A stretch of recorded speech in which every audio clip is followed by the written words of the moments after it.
right, welcome back everybody to another episode, and we're going to go ahead and call this Professor Sullivan's History YouTube channel. And today I got an exciting topic, one that has given me a lot of interest over the course of the past year that I've had of teaching, and that is the topic concerning American imperialism, or more specifically, the topic that we'll be focusing today on, the Spanish-American War. Now, over the course of the last year, I've been doing a lot of research into this topic, reading a lot of books, reading a lot of primary sources and letters, and truly I've fallen in love with this particular topic. And so hopefully today I can present to you guys a very good and effective video that you guys will all enjoy. Like every other video, if you enjoy it, please like as well as subscribe to the channel for more history content, and also comment anything you have to say regarding this particular topic below. And with that said, everybody enjoy this, and let's go ahead and get started. A century has passed since Washington wrote, "To be prepared for war is the most effectual means to promote the peace," spoke Theodore Roosevelt in the Naval War College in June of 1897. He would go on to further state that there are higher things in life than the soft and easy enjoyment of material comfort. It is through strife, or the readiness for strife, that a nation must win greatness. We ask for a great navy, partly because we feel that no national life is worth having if the nation is not willing, when the need shall arise, to stake everything upon the supreme arbitrament of war, and to pour out its blood, its treasure, and its tears, like water, rather than submitting to the loss of honor and renown. As I mentioned before, these are the words of Theodore Roosevelt that he had spoken on June 2nd, 1897, to the Naval War College. He had recently become the Assistant Secretary of the Navy, and he clearly demonstrates the American feeling at this particular moment in history. And with that said, let's begin to digest what he was actually stating. Why was he putting so much emphasis on the Navy? And ultimately, why was he stating this at this moment in time? In order to understand this, let's turn back the clock back to the 1870s as well as the 1880s and understand what was beginning to occur within the United States. Now, what we had seen during the 1870s and the 1880s is we started to see that the United States was continuing expansion into the western frontier. We started to see that slowly the nation was beginning to close off the frontier, beginning to kick out the Native Americans out of their ancestral lands, and slowly begin to give it over to white settlers. And by the census of 1890, we'd see that the West was declared conquered, and this was something that was put forth in 1893 through the Frederick Jackson Turner's famous frontier thesis, to where he would declare that the frontier was in effect closed. And with it, the United States had finally conquered the West, and it achieved its goal of manifest destiny, one they had been seeking out since the beginning of the 1800s. However, as Turner was beginning to state these words as well, we were also seeing that Americans weren't quite content with leaving manifest destiny there. They truly believed that the nation was meant to go even further with that notion of manifest destiny, that it should further expand its prestige. And with it, what we start to see is thinkers like Frederick Jackson Turner, as well as many others, began to realize that manifest destiny did not end with the conquering of the West, but rather that it would expand beyond the American borders. Now, with Turner's thesis, Americans were also heavily influenced by another work that came out around the same time, that of The Influence of Sea Power Upon History by Alfred Thayer Mahan. And what we're going to see is through this book, we're going to see that Mahan's going to present a very clear thesis to Americans, stating that the nation should acquire a great navy, and through this great navy, they should begin to expand. And the reason this is important is because, once again, we have to understand why the nation should expand during this moment in history. At the same time, when Mahan was making this call for the United States to build up a navy, we were seeing that the great nations of Europe, that of England, France, as well as Germany, were building their own empires. They had entered an imperialistic age. They had gone on this great land grab of colonies in Africa as well as Asia to expand their markets and to expand their national prestige. And the United States, in their belief of manifest destiny, believing that one day they would emerge upon the world stage as the world's premier power in order to compete with the old world powers and to become, in its own right, a premier power of the world. Mayhem, as well as many other Americans, Turner included, began to realize that the nation should begin to embark upon their own imperialistic ventures. And likewise, we'll see Mayhem's work would influence Theodore Roosevelt, which we see much the same language used in his Naval War College speech in June of 1897, explaining that the nation needed a great navy, and with it, they should be prepared for war. Because in 1897, while Americans were beginning to accept the idea that they should expand beyond their borders, they had not acquired any major territories. However, what we'll see is that the American imperialistic age would be jump-started by the Spanish-American War. As we'll see, America would look to take over much of Spain's old empire, and with it emerge upon the world stage, turning into the new century, the 20th century, as a power to be reckoned with. So the Spanish-American conflict has its origins in revolts that had begun to emerge in Cuba. Now, by this point, by 1898, when the war breaks out, what we'd see is that the Spanish Empire was essentially a shell of itself. What we had seen is over the course of the previous century is that Spain had slowly begun to lose its once powerful empire. If we remember, back in the days after Christopher Columbus, we saw that the Spanish Empire had acquired essentially almost all of the New World. However, by 1898, the only thing that Spain had left in regards to its old empire was Cuba, as well as the Philippines and a few islands throughout the Pacific.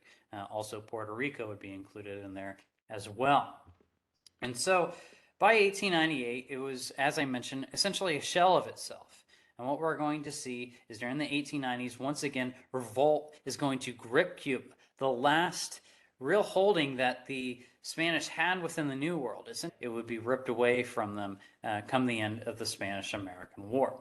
Now, revolts in Cuba weren't uncommon. What we had seen is during the 1860s, revolts had begun to emerge amongst much of the Cuban populace who, like many other Hispanic as well as Latin American countries, had believed that the Spanish had ill-treated them. However, what we'd see is, unlike those other Latin American countries, we'd see that during the 1860s, following what's known as the 10 Years' War, which spilled over into the 1870s, we saw that Cuba had not won its sovereignty, and it remained under Spanish rule.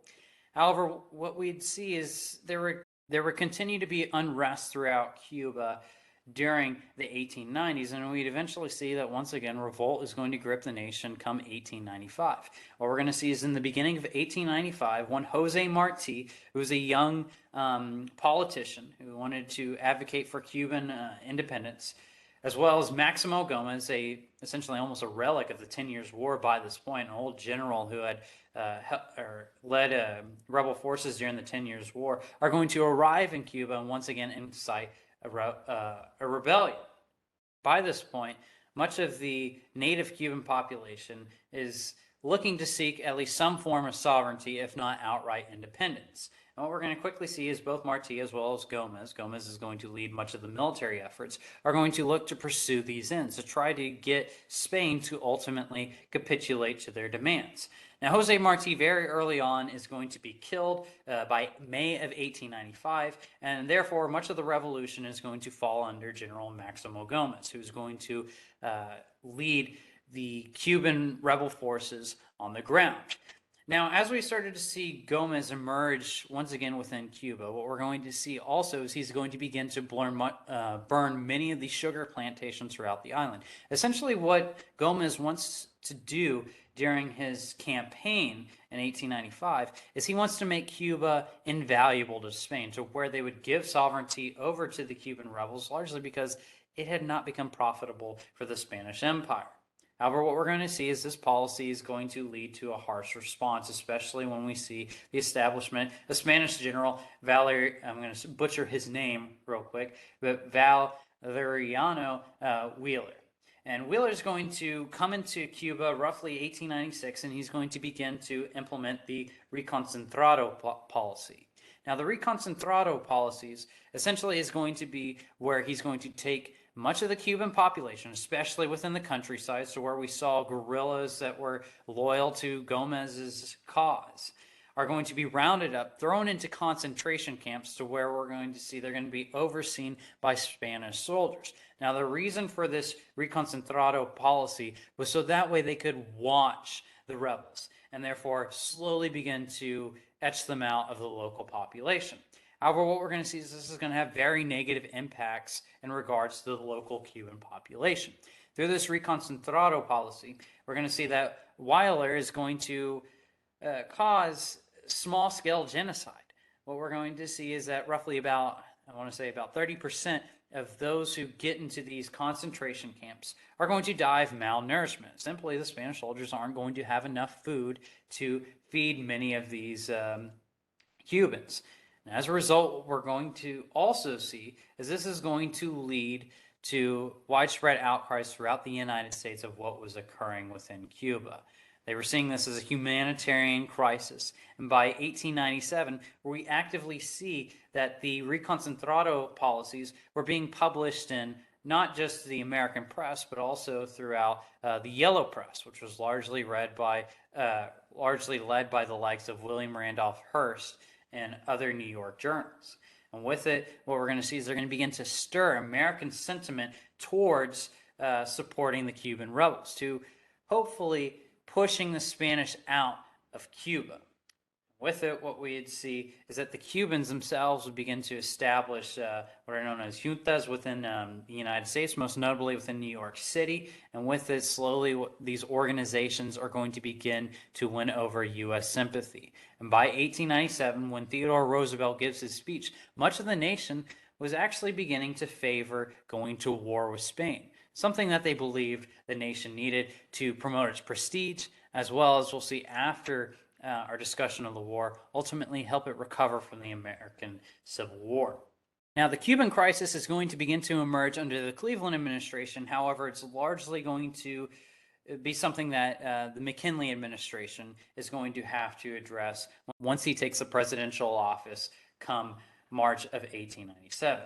Now, William McKinley, when he enters the office, he will talk with President Cleveland about the growing Cuban crisis, and essentially was trying to, or stated to Cleveland that his intention was to try to keep the United States out of war. And as we'll see, this is going to impact McKinley's foreign policy moving forward, especially with how he deals with the Cuban crisis, as we'll see that he very much wanted to avoid war. Largely the reason for this is because he himself was a veteran of the American Civil War. He had fought at battlefields at the battlefield at Antietam. And so he very much saw what a major conflict could do to a young generation, and this is something he wanted to avoid for the coming generation. However, with individuals like Theodore Roosevelt, as well as other what would become known as jingos, who were promoting war, and essentially these war hawks during this period, he realized that it's going to be very difficult to try to keep the United States out of any conflict with Spain. And as we'll see, especially after Theodore Roosevelt gives his speech in June of 1897, the situation within Cuba begins to deteriorate, and it looks like America was going down the road towards involvement within Cuba. What we were seeing is that as the Spanish hierarchy, specifically within Havana, was becoming ever more hostile towards the United States, especially since they were supporting the rebels who were mostly out within the countryside. And with it, we started to see riots begin to emerge within Havana. And very much so, this is going to disturb the American Council in Havana, that of Fitzhugh, who's going to call on the McKinley administration to send some sort of aid. And most notably, hopefully send an American battleship to Havana Harbor to essentially try to calm the riots. And with it, to protect American interests within the region, specifically to protect American citizens living within Havana. And effectively, what we'll see is by the end of January of 1898, the McKinley administration would respond to Fitzhugh's calls and send the USS Maine into Havana Harbor. Effectively, the USS Maine, which was one of the newer battleships within the U.S. Navy, it had recently been christened out of the New York Naval Yard. And so it will be sent to Cuba in late January of 1898. And what we're going to see is that after its arrival, its captain, that of Charles Sigsbee, is really going to see that a lot is going to be quiet along the Havana front. The riots are going to begin to quell. Now, it's very noticed early on that the American battleship is not welcome, that the Americans aren't welcomed on land, especially when 6B attempts to attend a bullfight within the city. But nonetheless, what we're going to see is the riots are going to stop, and it looks like that the situation was beginning to calm. And even so, we'll see that the USS Maine was going to be called to New Orleans for a Mardi Gras celebration by the end of February of 1898. However, what we're going to see is that the situation would quickly turn sour, especially for the Spanish, when something happens to the USS Maine. Now, at 9:40 p.m. on February 15th, 1898, shortly after Charles Bigsby has finished writing a letter that he would send off to Assistant Secretary of the Navy, Theodore Roosevelt, and was getting prepared to go to bed, what we're going to see is there's going to be a massive explosion that's going to occur on the USS Maine. It's going to be lifted out of the water, and a second explosion would also occur. And with it, quickly, what we're going to see is in the minutes that ensue shortly thereafter, the USS Maine is going to take water and begin to sink to its watery grave in Havana Harbor. Now, with it, what we're going to see is that the USS Maine is going to take down 266 U.S. sailors. And quickly what we're going to see is hundreds of others are going to be scattered throughout Havana Harbor. However, what we will see is other U.S. ships as well as Spanish ships within the area are going to begin to rescue the remainder of the crew, Charles 6B included. And with it, following this explosion, we're quickly going to see that an investigation is going to be called upon, something that would have been absolutely normal within most naval affairs at the time. The U.S. government is going to call for its own naval investigation of the scene to try to determine what happened, because there were already whispers throughout the United States that the Spanish had deliberately blown up the USS Maine. With it, what we're going to see is both the Spanish as well as the Americans are going to try to establish their own investigative committees to try to discover the actual cause of why the USS Maine ultimately sunk. Now, by March 20th, what we're going to see is this committee is finally going to come to its conclusions of what had occurred on the USS Maine. And the committee is going to determine and proclaim to the U.S. that it was an explosion from the outside that ultimately led to the destruction of the USS Maine. They believed that a mine had been deliberately planted below the USS Maine, and they believed that it was essentially, essentially that it was this, a small barrel full of gunpowder that was deliberately placed below the USS Maine. Now, it did not state who had caused the explosion or who had planted the mine, but nonetheless, there were calls all across the United States, especially within the yellow press, blaming the Spanish, stating that they had treacherously planted this mine below the USS Maine. And as you can guess, this is going to quickly influence U.S. public opinion, who was already sympathetic towards the Cuban cause, or the Cuban rebel cause, to get involved in the conflict. And with this, they believed it was justification to go to war with Spain, that they had deliberately assaulted the nation's honor by blowing up the USS Maine. And there's going to be calls across the nation for the U.S. to declare war on Spain. Now, William McKinley, throughout this entire process, obviously he's not at the scene of the crime, so he doesn't necessarily know what happens, but he knows inevitably that the investigation committee would come out with the findings that the USS Maine and their eyes had been sabotaged, that somebody had placed a mine underneath them and they had blown up. And with it, he knew that he could not avoid war once these findings were released to the public. And reluctantly, what we're going to see is McKinley is going to try to delay the call for war, because he's hoping in these last moments after the publishing of the committee's findings, was hoping that maybe Spain would give the Cubans their independence and leave the region entirely, and thus avoiding U.S. intervention within the region. However, this is not going to occur, and unfortunately what we're going to see is McKinley, after his delaying tactics, is going to be forced to address this crisis. And this is where we'll see on April 11th, McKinley would address Congress reluctantly on their steps towards war. And so William McKinley would speak before Congress and state this fact: with every other pertinent consideration will, I am sure, have your just and careful attention in the solemn deliberations upon which you are about to enter.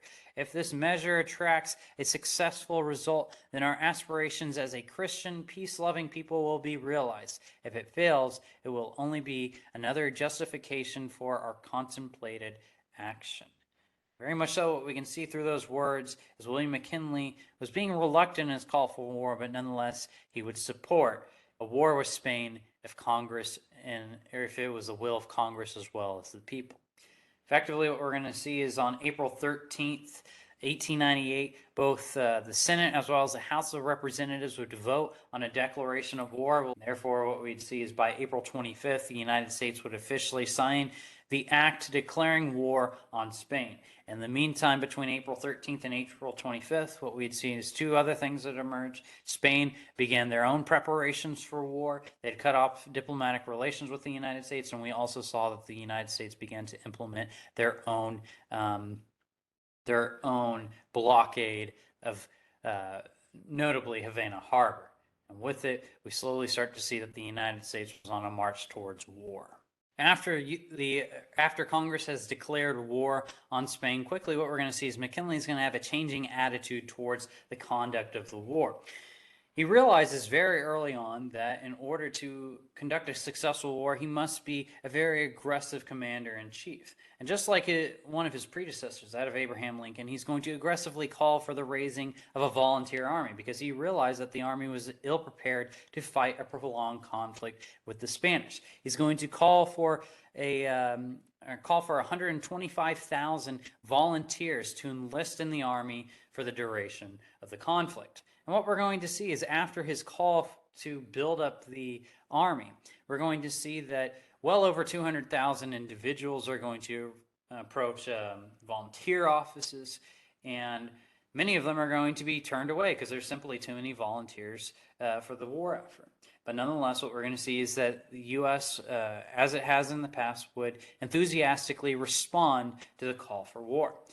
Now, what we're going to see is after this call for volunteers, just like the American Civil War and every other American conflict before it, what we will see is there will be a period to where the United States is going to have to train up his army before it could conduct land operations. However, in the meantime, what we're going to see is that the U.S. Navy was in a much better position. Remember, we had seen Theodore Roosevelt in his speech that I had mentioned at the beginning of the video, called for the buildup of the U.S. Navy. And effectively, throughout the 1890s, we did see that the U.S. had begun to build up its own Navy. And it was already in pretty good shape. It was modernized for the time, and it was very much outclassed much of the Spanish Navy.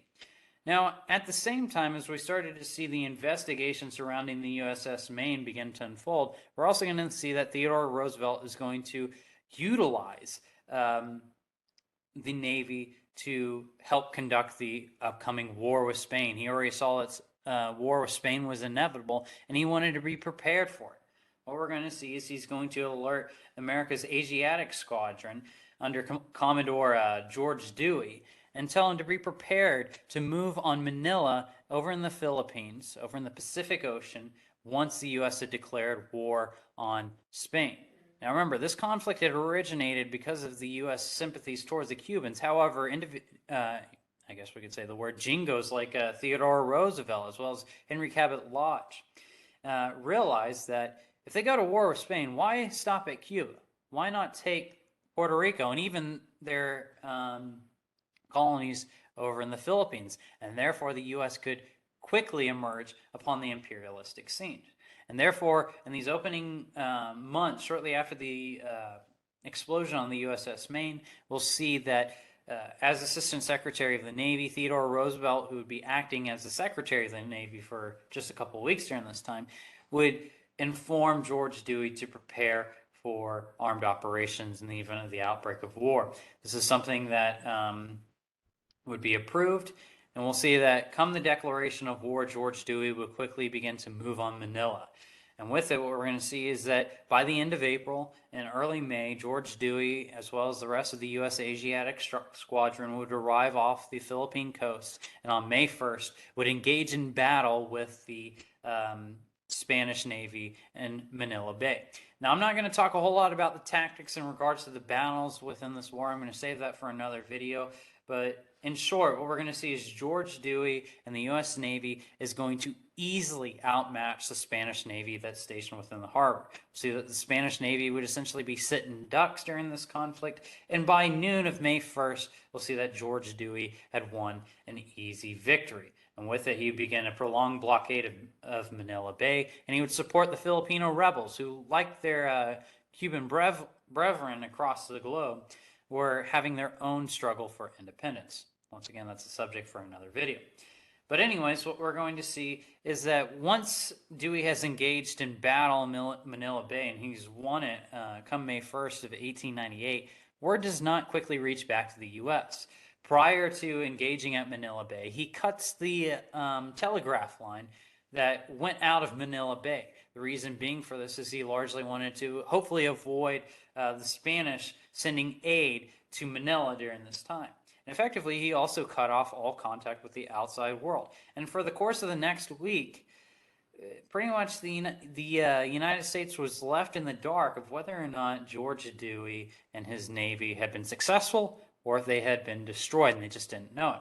However, come May 7th, finally, word would reach back to the United States that George Dewey had utterly destroyed the Spanish Navy and begun a blockade of Manila Bay.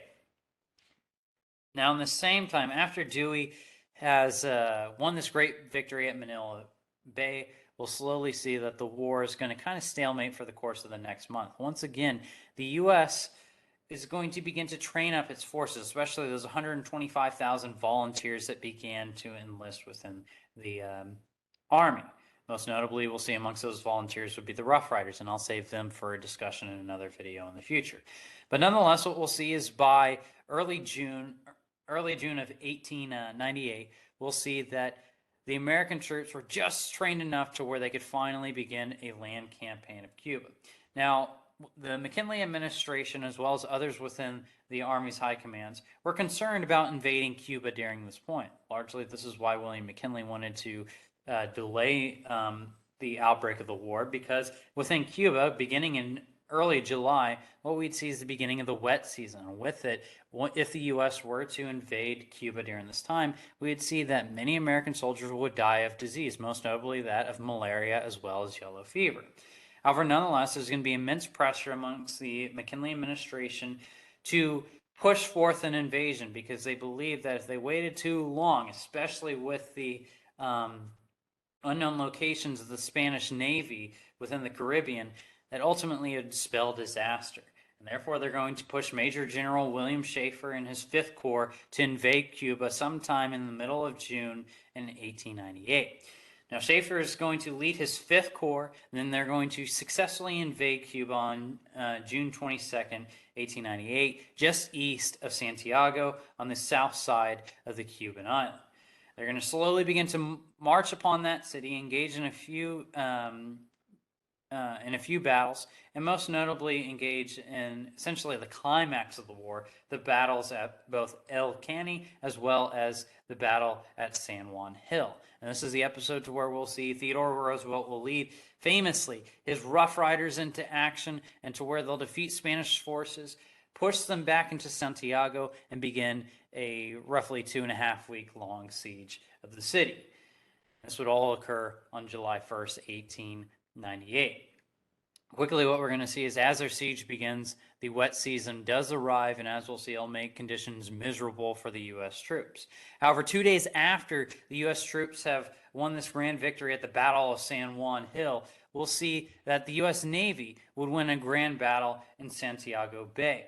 What we'll see is that the Spanish Navy had showed up prior to the invasion within Santiago Bay, and it had been stationed there largely because the Spanish Navy had ran out of coal. However, as they were feeling the noose tightening, especially after the blockade of Santiago Bay and then later the successful battles at El Caney as well as San Juan Hill, quickly the Spanish Navy realizes that it has to get out of there if they were going to ensure their survival.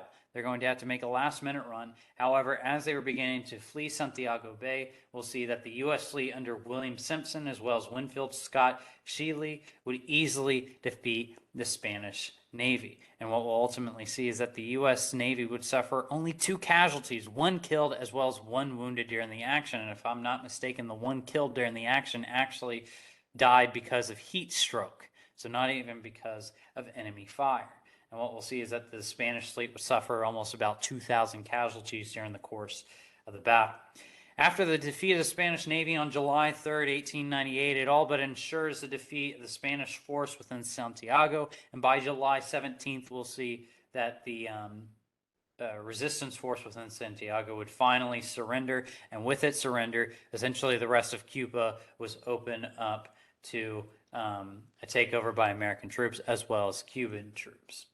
Likewise, what we're going to see is shortly after the capitulation of Santiago, and as we were starting to see Cuba fall under the jurisdiction of the Cuban rebels, and more notably the United States, we also see that Puerto Rico comes under the U.S.'s radar. We'll see that the U.S. would land more troops in Puerto Rico on July 25th, and quickly what we'll see is that generals within the region, most specifically that of Nelson Miles, look to capture much of Puerto Rico before the coming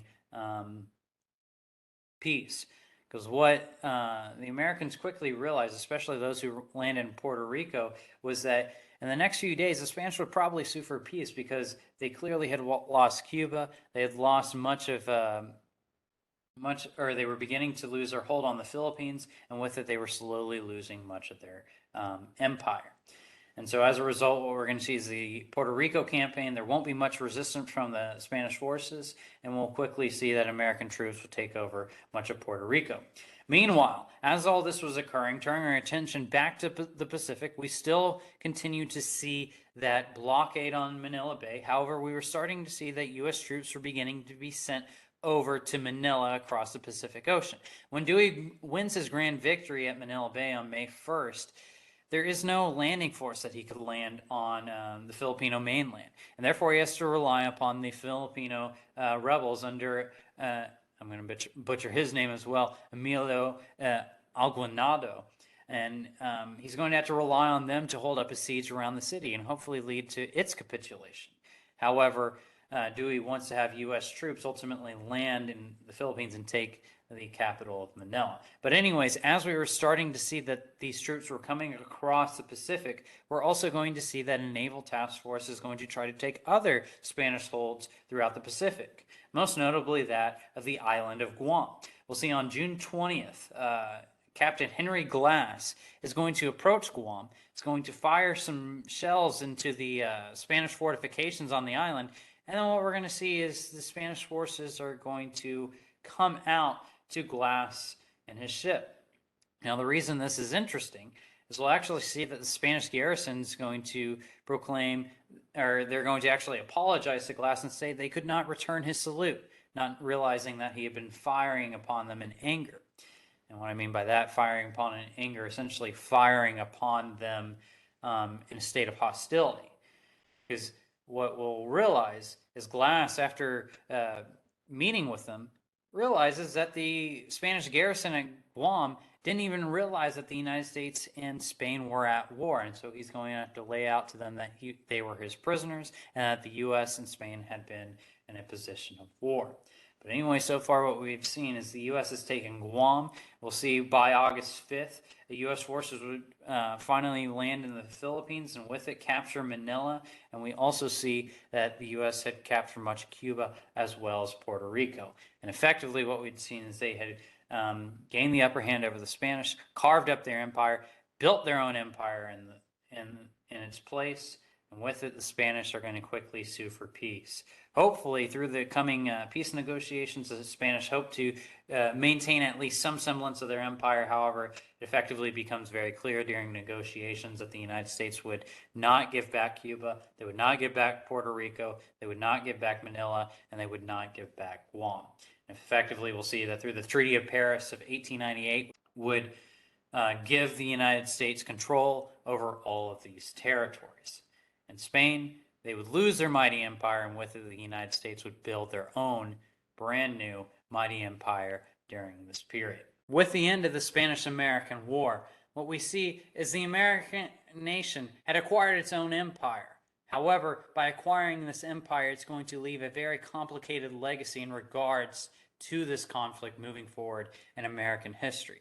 Now remember, this conflict had originated as a conflict to help the Cuban rebels gain their own independence, to where the United States would try to throw out the old imperial power of Spain, this last vestige of imperial power over the American continents, and grant the Cubans their independence and help them win their cause for independence, very similar to how the French had helped the Americans win theirs during the American Revolution, and effectively bring peace, in their eyes, peace and sovereignty to the region.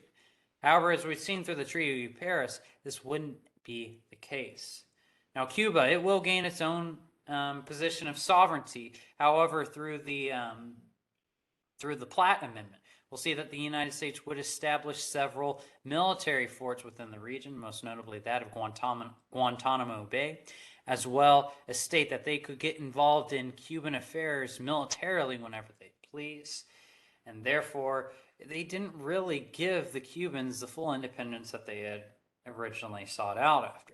Likewise, we'll see that Puerto Rico would come under the United States' authority, as well as the Philippines, because we'll see that when the U.S. captures Manila, they're not going to give over the Philippines to the Filipino rebels, but rather they're going to try to maintain it as their own position within their new unofficial empire. And likewise, we'll see Guam would also fall under these categories. And therefore, it's going to leave very complicated legacies moving forward, and what I'll discuss in future videos, especially in regards to such conflicts as the Philippine America.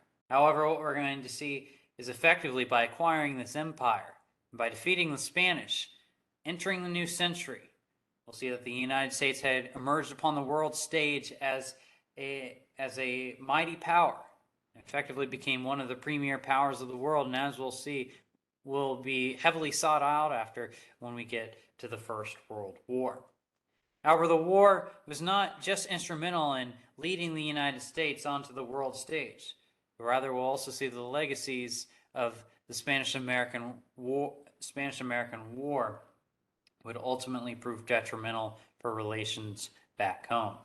I mentioned earlier, what we'd see is Americans would view the Spanish-American War as a great conflict that would finally bridge that sectional gap between North and South and heal the wounds of the American Civil War, and effectively this is what will occur. What we'll see is the sons of former Confederates and the sons of former Union veterans would fight side by side during this conflict. Likewise, we'll see such individuals like Joseph Wheeler, who had fought for the Confederacy during the American Civil War, would fight for the American Army during this conflict. And effectively, this conflict would prove to be detrimental in the cause for reconciliation, even if it was at the expense of racial relations back in the United States. But nonetheless, what we'll ultimately see is that the Spanish-American War, with all this considered, what the U.S. was doing during the conflict, would ultimately prove to be America's last truly romantic war, especially when we look to the writings of Theodore Roosevelt. Roosevelt would proclaim years after the war that his 4 months in the service of the 1st U.S. Volunteer Cavalry, or the better known as the Rough Riders, were the greatest days of his life. And specifically, he would hone in on the Battle of San Juan Hill and proclaim throughout much of the rest of his life that it was the great day of his life. Effectively, such words demonstrated by Roosevelt demonstrate the romantic sentiment behind the war, as many Americans, especially those who had fought in the conflict, many of those volunteer soldiers, would ultimately come to remember it as this great romantic war as they returned home come September and October of 1898.